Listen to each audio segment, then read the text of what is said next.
and looked and looked and they found this guy hiding in this suitcase and pulled him out and said, "Come here, you've been selected." And when he stood there, it says in verse 23, he was taller than all the people from his shoulder upwards.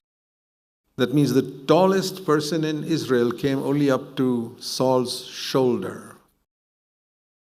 When 1,000 people stood there, you could see Saul's head standing up there, showing that that guy lived by his head. And that's why he fell away later as well. He lived by his intelligence and his knowledge.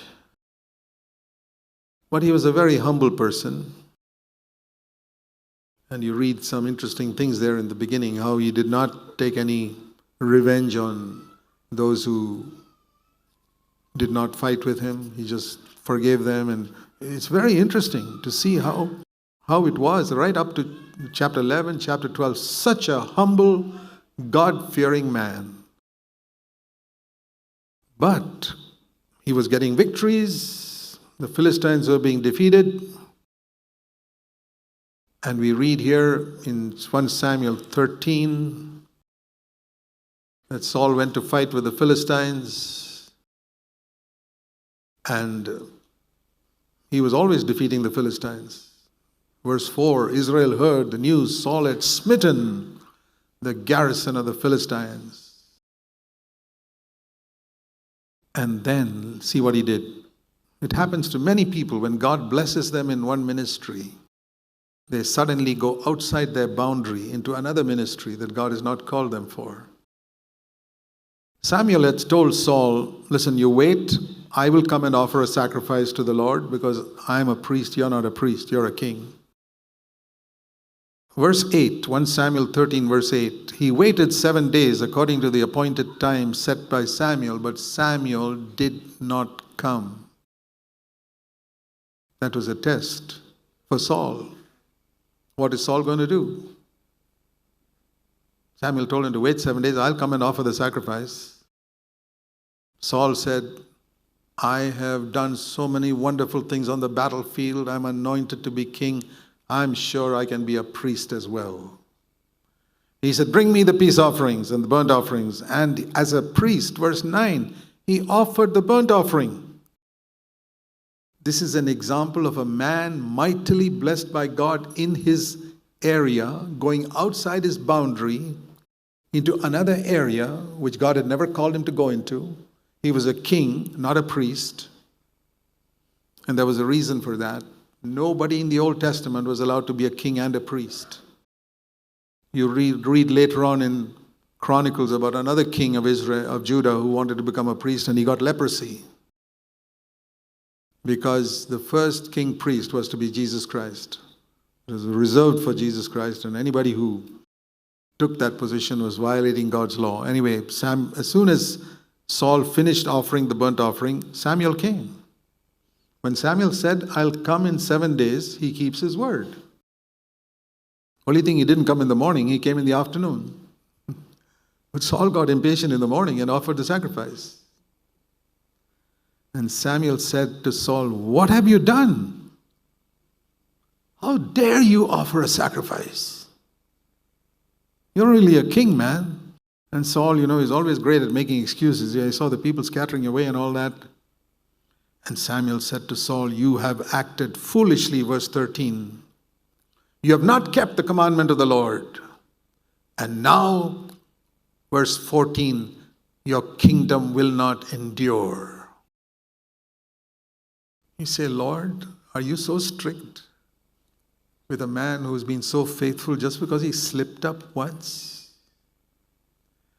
I tell you, most Christians have no idea about the strictness of God.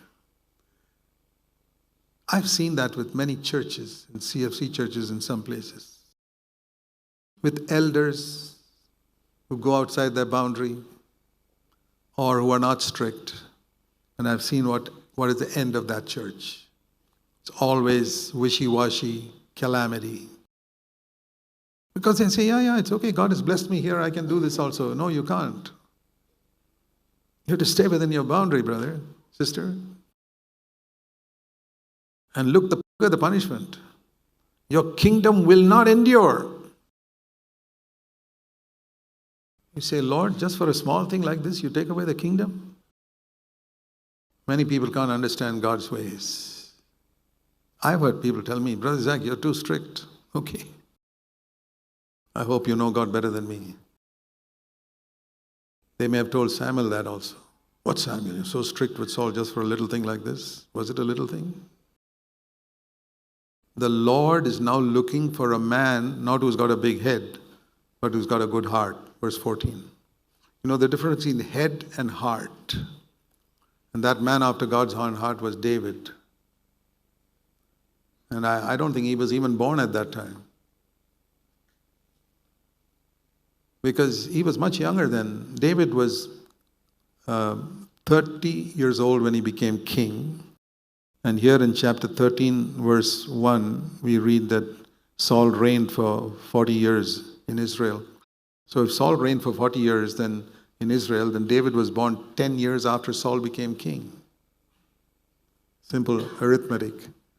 Because David became king when he was 30. So God says, I haven't got the man yet, but I'm looking for a man after my own heart. And he found one in David. Saul, you got your head above everybody else. David's got a heart. And that's what I'm looking at. The Lord has already appointed him. Imagine saying that before the little child was born, or maybe he was a little boy then.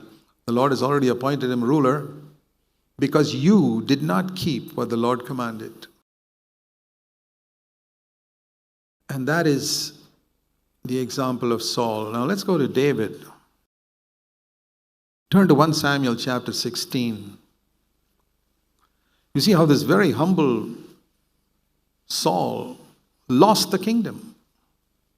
And later on he disobeyed also, we read in 1 Samuel 15. Now in chapter 16, the Lord said to Samuel, okay, stop grieving over Saul. I'm going to send you. I've chosen the son of Jesse to be the next king. Chapter 16, verse 1. And if you want to know how much Jesse the father despised David, read carefully. Samuel came to Bethlehem, and verse 4, and the elders were trembling, because if a prophet comes somewhere, that means something is wrong. And they said, are you coming in peace? He says, yeah, I've come in peace. Nothing's wrong. I've come to, please call the sons of Jesse and his sons to the sacrifice. And so Jesse brought his sons, because Samuel had told Jesse, one of your sons has got to be the king. And then Eliab, the eldest, verse 6, came before Samuel, and Samuel saw his height and his smartness and his good looks, and surely this must be the anointed king. The Lord said, no. Don't look at his height. And here is that beautiful Old Testament verse. It comes here, 1 Samuel 16:7. God does not see the way man sees. Man looks on the outward appearance, but God looks at the heart. Okay, not Eliab. Let's try the next one. Abinadab. No, not him. Third, verse 9, Shammah. Not him. Like that, Jesse, verse 10, made 7 of his sons to pass before Samuel. You know, he had told Jesse, bring all your sons here, and he brought 7 of them. And even the 7th one, God said no. And Samuel was confused. Hey, Lord, you said one of the sons of Jesse is going to be king, and he's brought all his 7 sons here. And you say no to each of them? Then Samuel said, listen, do you have any other sons? He said, yeah, we've got a young guy. He's the youngest. He's always playing the guitar and singing songs to God. So we just told him to look after the sheep in the... He's not fit to be the king. Samuel said, bring him here. And they brought David. Just to show you how much his father despised him, that he thought, this guy, he can't be him. King means not him, definitely not him. Sometimes the people who we think are useless are the ones God picks up, I'll tell you that. I've seen that so many times. People whom man despises, because God sees in their heart a devotion and a love for him. You know that David was writing Psalms before he was 30 years old. Imagine writing inspired scripture in the Bible before he was 30 years old. And as soon as he came, the Lord said in verse 12, last part, this is him. I'm sure Jesse got the surprise of his life. And Samuel immediately anointed him. See, Samuel was a man with discernment. These Old Testament prophets were called seers, S-E-E-R-S. You know the meaning of seers? One who can see. One who can see what other people cannot see. One who can look into the future and see something which others can't see. One who can look at a person and see what his heart is like, which others can't see. Others just look at the outward appearance or his cleverness. But a seer could see something. And that's how, when he saw all the other 7 sons of Jesse, God said, no, no, no, no, no, no. And as soon as he saw David, God said, yes.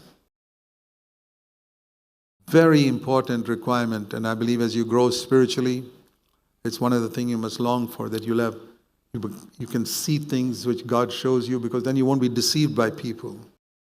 Very important qualification for an elder, to be a seer, who doesn't have his own prejudices. You see, the thing is, so many elders in the world have got partiality. They love their own relatives or some special favorites in the church. They can never be seers.